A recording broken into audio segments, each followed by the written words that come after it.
Les gros points noirs sont en Normandie. Météo France a d'ailleurs élargi son alerte orange à 31 départements. Faites attention et limitez vos déplacements s'ils ne sont pas nécessaires. On reviendra sur ces prévisions météo avec Philippe Verdier dans quelques instants.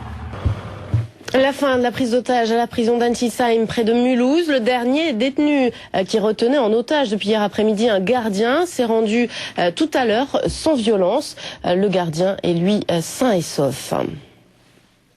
Et puis on revient un petit peu aussi sur les soldes ce matin, les soldes qui ont démarré hier dans un froid glacial, un froid qui devrait favoriser les ventes par Internet. On en parle tous les ans, normalement ces sites regroupent 6% des achats, mais cette année, leur part de marché devrait augmenter puisque de nouveaux records ont déjà été enregistrés. Véronique Fèvre et Timothée Leblanc. La chasse aux bonnes affaires, un sport facile sur Internet, plus que jamais en 2010. Premier jour des soldes à Paris, c'est l'horreur. J'ai des collègues qui sont rentrés fatigués. Donc je me suis dit, il neige, il fait froid, il y a du monde dans les transports.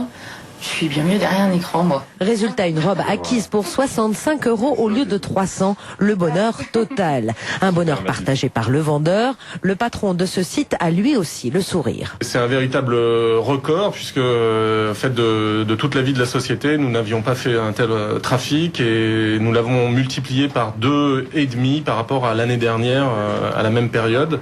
Soit 1 million d'euros de chiffre d'affaires en une seule journée au lieu de 400 000 l'année dernière. Un record, mais pas une surprise. Ici, on sait bien que ce score sera battu encore l'année prochaine.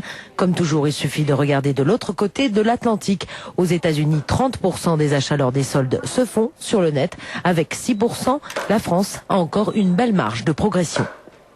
Et on fait maintenant un point sur le temps et sur la neige, évidemment, avec Philippe Verdier. La météo, avec les cabinets d'affaires Michel Simon, conseil en cession et acquisition de commerce et d'entreprise.